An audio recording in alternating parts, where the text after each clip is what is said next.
Hello friends, আমি চন্দনা। 5 মিনিটের রান্নাঘরে আপনাদের সবাইকে স্বাগত। আজকে দেখাচ্ছি পটল চিংড়ি। দেখুন, পটলগুলো ভেজে রেখেছি, এবারে আলু ভেজে রেখেছি, তার সাথে মাঝারি স্লাইসের চিংড়ি মাছ নিয়ে নুন হলুদ মাখিয়ে রেখেছি। এরপর চিংড়ি মাছগুলো ভেজে নেব।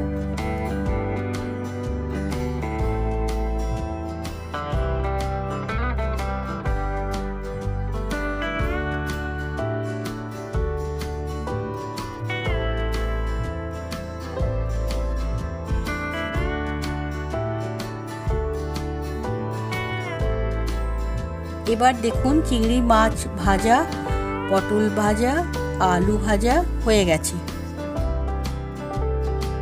এবারে ওই কড়াইতে অল্প তেল মিশিয়ে দিয়ে দিলাম পেঁয়াজ বাটা।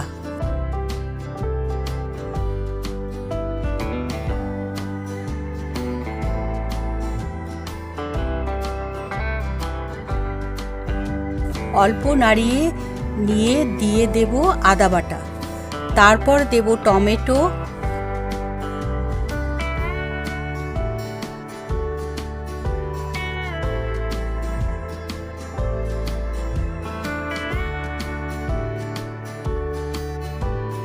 এবার ভালো করে কষিয়ে নেব। এর মধ্যে দেব নুন, তারপরে দেব ধনে গুঁড়ো, জিরে গুঁড়ো ও লঙ্কা গুঁড়ো।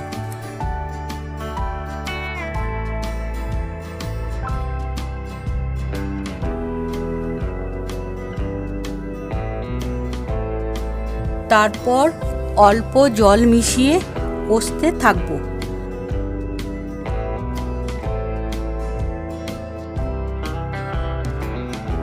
তারপর কষা হয়ে গেলে দিয়ে দেব ভেজে রাখা চিংড়ি মাছ ও পটল, তারপর মিশিয়ে দেব আলু।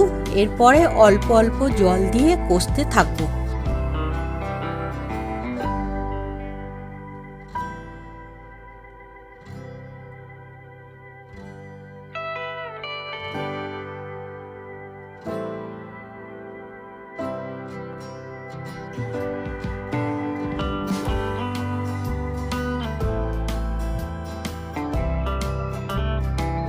তাড়াতাড়ি সেদ্ধ হওয়ার জন্য ঢাকা দিয়ে ঢেকে রেখে দেব।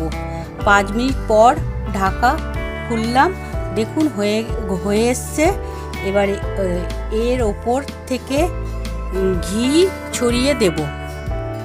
ব্যাস রেডি আমাদের পটল চিংড়ি। আমার ভিডিওটা ভালো লাগলে লাইক করবেন, চ্যানেলটাকে সাবস্ক্রাইব করবেন আর বন্ধুদের সাথে শেয়ার করতে ভুলবেন না।